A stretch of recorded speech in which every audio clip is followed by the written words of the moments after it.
Halo teman-teman, sekarang kita mau membalas pertanyaan-pertanyaan di live IG yang belum terjawab ya di hari Senin kemarin.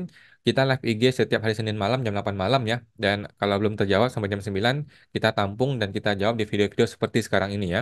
Nah, langsung aja gue sharekan. Berhubung kemarin itu tidak terekamnya di handphone gua, jadi gue langsung eh, bacain aja pertanyaannya kemarin ya. Jadi langsung kita dengarkan apa pertanyaannya, langsung gue jawab ya. Tampung dulu yang belum terjawab. Oke. Kita akan jawab di YouTube ya, di video YouTube. Ini karena rekaman gue terhenti, gue akan langsung bacain aja semua. Tetapi kita jawab di video berikutnya ya, di YouTube ya. Ada Bapak Garda Dharma. Mantap, saya dapat poinnya. Jadi, MT atau memilih terpisah, pertanyaannya adalah bagaimana dengan aset suami istri yang sebelumnya dilapor jadi satu, apakah perlu aksi bagi-bagi aset? Oke, kita tampung ya, Pak ya. Oke, Pak Garda ya. Suami istri yang tadinya dia itu tidak pisah harta atau tidak memilih terpisah, tidak PHMT, kemudian tiba-tiba istrinya berubah menjadi PH atau MT ya. Entah dia bikin surat pisah harta atau dia bikin NPWP kemudian dia berubah jadi MT. Intinya ketika istri bikin NPWP, maka otomatis dia punya eh, status perpajakan berubah menjadi PHMT. PH atau MT itu sama aja, barangnya sama ya secara pajak. Nah, pertanyaannya gimana dengan harta? Harta yang sebelumnya dilapor di SPT suami, semuanya, apakah sekarang mesti dibagi-bagi? Mana punya istri, mana punya suami, atau bagaimana? Nah, menurut hemat gua, teman-teman ya, kalau sebenarnya memang tidak ada pisah harta, atau sebenarnya memang tidak ada MT, tetapi gara-gara berbagai macam alasan terpaksa suami istri ini memiliki MPP yang berpisah, menurut gua gabung aja semua ke suami. Jadi pokoknya mau istri mau suami semuanya gabung aja ke suami eh, supaya tidak tidak bingung untuk memisahkan mana harta istri mana harta suami gitu. Sedangkan penghasilan yang namanya PPh final 0,5% kan tujuannya dia mau itu. Tujuan dia kan supaya bisa memiliki PPh final 0,5% di istri 7 tahun. Nah, PPh final tetap dilapor di istri. Cuman keuntungannya nanti dia kasih ke suami. Oke, by the way, uang kasih suami dan istri itu tidak kena pajak ya. Nah, kira-kira seperti itu menurut gua. Tetapi kalau memang dia berniat untuk pisah harta beneran, sungguhan nih, pisah harta atau memilih terpisah sungguhan beneran, maka bolehlah dia pisahan mana harta suami, mana harta istri. Tetapi ingat ya, memisahkan itu agak susah, teman-teman. Memisahkan itu betul-betul lu pisahkan mana harta suami, mana harta istri. Perpindahan aset atau uang itu pun harus dibuat sebuah surat atau sebuah keterangan supaya jelas yang mana yang diberikan dari istri ke suami atau suami ke istri. Supaya jelas nih pemisahan, karena berpisah nih. Nah, begitu sih. Nah, kalau nggak mau repot, ya udah gabungin semua ke suami. Menurut gua seperti itu. Oke, itu pilihan aja masing-masing sih. Pada intinya pajak nggak terlalu pusing. Pajak tuh hanya peduli, yang penting pajak lu bayar. Gitu sih. Oke, semua teman tuh Pak, siapa tadi Pak Dharma ya? Nanti di YouTube ya. Kemudian Ibu Rusmini Iskandar, kok perusahaan banyak toko, toko di dalam dan di luar kota. Apakah PPN harus minta permohonan sentralisasi atau tidak perlu urus sentralisasi kok? Karena memang cuma ada satu MPB saja di pusat. Oke. Nah, sekarang teman-temannya kalau nggak salah sudah ada aturan baru bahwa PPN itu wajib dipusatkan ke pusat ya. Jadi kalau dia belum punya MPP di cabang, ya udah menurut gua nggak usah bikin gitu. Tetapi kalaupun dia sudah punya MPP di cabang, kemudian PKP di cabang, tetap harus dipusatkan ke induk ya. Jadi prinsip PPN sekarang adalah PPN pemusatan. Jadi mau di induk, mau di cabang, mau di cabang, semuanya harus dipusatkan kepada induk. Jadi prinsip PPN dipusatkan ke induk. Jadi MPP induk saja yang bikin NPWP dan induk aja yang bikin PKP yang pemusatan gitu. Gimana dengan cabang yang sudah ada PKP? Nah, ini boleh dicabut. Boleh dicabut, tetapi kalau nggak cabut pun nggak apa-apa anyway. Dia perlu bikin surat ya. Kalau di cabang sudah PKP, maka dia perlu bikin surat pemusatan, permohonan pemusatan PPN. Dan itu akan pasti disetujui. Karena sudah ada aturan wajib disentralisasi ya, wajib dipusatkan ke PPN di pusat gitu sih Bu. Kalau belum punya MPP ya udah biarin aja. Intinya kan semua eh, penjualan dilaporkan kan gitu. Oke, semua teman tuh Bu. Tadi siapa? Kita tampung dulu Bu ya. Bapak Lutfi Ardiansyah. Cortex fix mundur ke awan? Jawabnya iya. Sudah pasti mundur ya teman-teman ya. Kemudian Cortex sudah pasti mundur sampai akhir tahun. Gua rasa sih lewat lah, lewat akhir tahun tuh pastilah. Karena Oktober aja ada pergantian presiden kan. Begitu ganti presiden, Menteri Keuangan ganti. Begitu Menteri Keuangan ganti, maka semua tuh jajaran-jajaran pusat DJP itu pasti diganti semua tuh, diganti orang baru kan. Kalau orang baru masuk, proyek baru, biasa ya teman-teman ya. Mudah-mudahan nggak begitu ya, tetapi ya kita berharap lah, semoga baik-baik saja lah.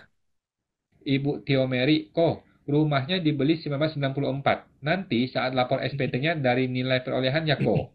Oke, Jadi ada beli rumah 1994. Sekarang baru mau dilapor gitu ya ceritanya kalau nggak salah ya. Jadi ada rumah yang sudah lama dibeli, sekarang baru mau dilaporkan. Ini kan kisah yang umum ya, kisah yang sangat-sangat klasik sekali di Indonesia ini. Menurut gua dilaporkan sesuai dengan nilai pembelian. Kalau kita punya bukti pembeliannya. Jadi bukti kwitansi atau bukti invoice atau bukti transfer atau bukti notaris atau bukti AJB. Pokoknya lu punya bukti apapun yang menyatakan bahwa lu beli di tahun 1994 dan ada nilainya di situ. Nah, maka gunakanlah dokumen tersebut sebagai dasar untuk untuk melaporkan di SPT tahunan sekarang gitu ya. Dan harta itu ditulis sebagai harta 1994 ya, jangan 2024 atau 2023, jangan ya, tapi 1994. Suatu hari ketika diperiksa atau ditanya AR, lu bisa jawab bahwa, oh Pak AR, gue punya bukti loh bahwa ini rumah dibeli tahun 1994, jadi gue harusnya nggak kena pajak. Sudah kadaluarsa, begitu lah ya. Kalau nggak ada bukti, repot ya. Jadi gimana kita bisa bisa klaim bahwa ini 1994 kalau nggak ada bukti. Minimal ada keterangan RT RW kalau kita sudah tinggal di situ 1994. Gitu loh ya. Teman-teman tuh Ibu tadi Ibu ya. kita tampung dulu ya. Bapak Iktam Wira, tanya lagi Pak Awan, apabila istri mau menghapus NPWP karena tujuan penggabungan dengan NPP suami, apakah akan dilakukan pemeriksaan atau hanya penelitian? Tadi penghapusan NPWP ya. Kalau penghapusan NPWP akan ada pemeriksaan Pak, tapi nggak terlalu berat lah pemeriksaannya ya. Tergantung ini sih, tergantung profil WP-nya. Kalau profil WP-nya potensial ya bisa diperiksa all text. Tetapi kalau nggak terlalu potensial, apalagi memang betul-betul hanya menggabung ke suami doang, ya bisa cepat sih pemeriksaannya sih, cepat selesai menurut gua ya. Nah, anyway, zaman-zaman sekarang nih, zaman-zaman lagi susah begini, hati-hati kalau mau menghadapi pemeriksaan ya. Kalau kita mau pemeriksaan, kita harus siap dulu. Harus siap artinya pembukuan rapi. Kalau orang pribadi ya minimal dia tahu bahwa dia sudah melaporkan semua omset dengan betul. Gitu sih. Oke. Tapi pasti ada pemeriksaan ya. Kalau penghapusan NPWP itu prosedur pasti ada pemeriksaan. Lanjut, Bapak Laila Cham. Ibu ya, Pak, jika perusahaan menyewakan alat-alat, apakah tetap terkena potong PPh tiga? Alat tersebut sebelumnya kita sewa juga dari pihak lain. Oke. Oke, jadi kita menyewa dari pihak lain, itu kita potong PP23 ya, itu clear. Kita menyewakan kepada pihak lain lagi, itu akan dipotong PPh tiga. Gitu teman-teman ya. Jadi prinsipnya adalah ketika kita membayar jasa, termasuk sewa ya, sewa yang alat-alat berat ini juga adalah objek PPh tiga. Oke, jadi kita menyewa dari orang lain, kita potong, kita menyewakan kepada pihak lain, kita dipotong. Itu adalah prinsip umum yang harus kita laksanakan dengan baik, teman-teman ya. Ya, semoga teman tuh tadi Ibu Laila ya. Kita tampung dulu ya. Lanjut. Ibu Adi. Malam kok. Malam Pak. Izin bertanya. Kan saya mau bikin perkumpulan berbadan hukum. Dan sedang diproses oleh notaris. Di perkumpulan tersebut nantinya ada iuran di mana ada dana mengendap. Apakah nanti terpotong pertanyaannya? Apakah ada pemeriksaan dianggap pendapatan? Oke, kita tampung. Oke.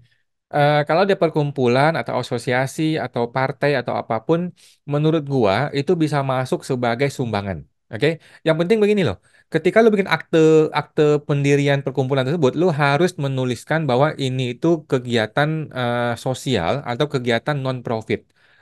Jadi intinya perkumpulan ini tidak berdagang, tidak berbisnis. Itu aja intinya. Kalau dia tidak berbisnis, tidak berdagang, maka penghasilan yang masuk namanya sumbangan. Kalau sumbangan itu tidak kena pajak. Begitu ya, clear ya. Nah, jadi si bapak ini atau ibu tadi harus fokus dan harus menetapkan hati bahwa perkumpulan itu bukan untuk keuntungan. Perkumpulan ini semata-mata adalah untuk dalam rangka menjalankan prinsip-prinsip sosial lah, intinya gitu ya.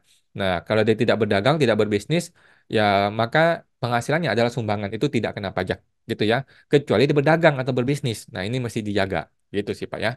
Tetapi walaupun dia tidak berdagang, para pengurus tetap boleh kok digaji ya. Nah, cuman dia tidak menerapkan prinsip-prinsip bisnis pada umumnya. Dia hanya menerima sumbangan, terutama dari anggota, itu oke lah. Tunggu Pak ya, nanti akan saya jawab di YouTube ya. Bapak Signore Brutale dapat bunga dan dividen dari Bank Singapura. Statusnya WNI. Pajaknya gimana? Dan tarifnya ya kok. Oke. Dividen dari Bank Singapura. eh Intinya begini, kalau dividen itu bukan dari Bursa Efek di Indonesia atau bukan dari PT tertutup di Indonesia, maka itu adalah penghasilan luar negeri seperti biasa. Mau namanya dividen, ke mau nama apakah, itu seperti biasa, teman-teman ya. Nah, by the way, ada peraturan di PMK 18, kalau dividen itu dibawa ke dalam negeri, minimal 30%, kalau nggak salah ya, minimal 30%, maka atas seluruh dividen tersebut, itu tidak kena pajak. Dengan syarat dia investasikan. Ya. Dia bawa ke dalam negeri 30% minimal, dan dia investasikan di Indonesia, maka atas seluruh dividen itu tidak kena pajak. Kira-kira seperti itu. Tetapi dividennya dividen beneran ya, bukan bukan cuman istilahnya doang dividen, tapi betul-betul dividen dari sebuah perusahaan atau dari saham. Begitu sih sepengetahuan gue ya. Nah, kalau dia tidak bawa pulang ke Indonesia dan tidak diinvestasikan, maka boleh dianggap itu penghasilan luar negeri biasa dan diperhitungkan sebagai penghasilan luar negeri dengan perhitungan PPh 24 gitu. Kalau investasi maka bisa bebas dengan wajib dilapor juga ya, wajib dilapor di e-reporting. Sepemahaman gue begitu ya. Semoga teman tuh Pak. Bapak Wendy Phil Freedom. Kok kalau PT baru berdiri dan belum PKP, apakah sudah wajib lapor pajak bulanan? Oke. Kita tampung dulu. Oke. Kalau PT baru berdiri, jadi gini teman-teman, kalau sama sekali tidak ada operasional, maka tidak usah lapor bulanan, hanya lapor di tahunan saja. Oke, SPT tahunan saja. Bulanan itu muncul gara-gara ada transaksi. Contohnya ada bayar gaji karyawan, ada bayar jasa. Tapi kan lu bikin PT kan minimal lu bayar notaris kan? Bayar notaris aja udah bayar gitu ya. Tetapi kalau PTP nggak ada notaris ya. Intinya kalau tidak ada transaksi keuangan, maka tidak ada pelaporan bulanan. Yang ada adalah pelaporan SPT tahunan. Gitu sih Pak. Kalau masih berdiri masih awal-awal mah nggak ada. Oke? Semua teman tuh. Dulu ya.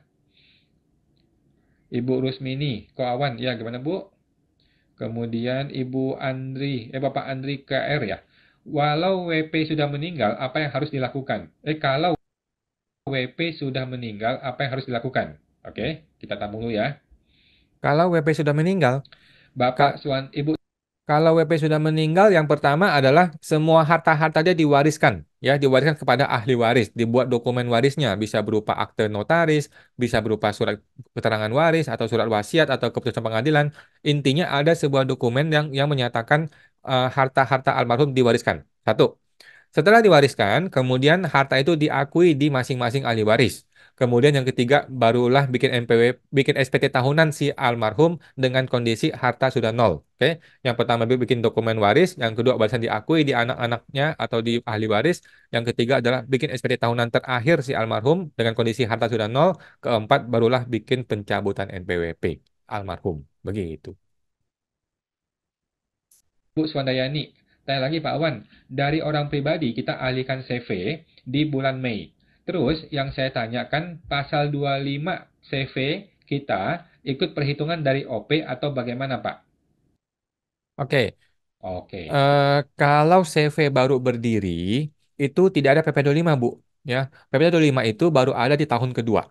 Nah, jadi walaupun dia berasal dari usaha yang memang sudah eksis sebelumnya, tetapi ketika dia beralih ke CV, CV kan baru mulai dagang. Nah, CV baru mulai dagang itu tidak ada PP25.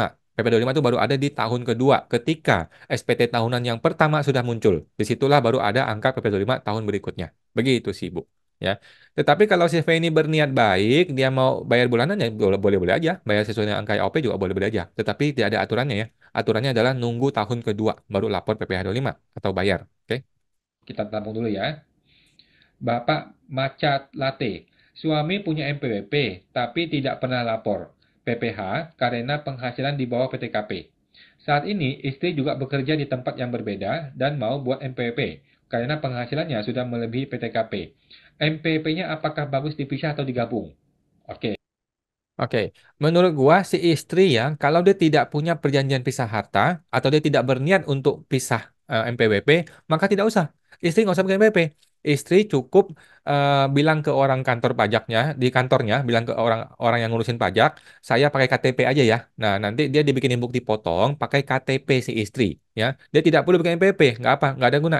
Oke, nanti penghasilan dari si istri ini dapat bukti potong A1 dilapor di SPT suami sebagai penghasilan final, gitu ya. Nah, jadi istri nggak ada keperluan deh bikin MPP nggak perlu. Dia tinggal bilang ke HRD-nya, Pak, tolong saya pakai KTP aja ya KTP saya, gitu. Oke, semua teman tuh Ibu.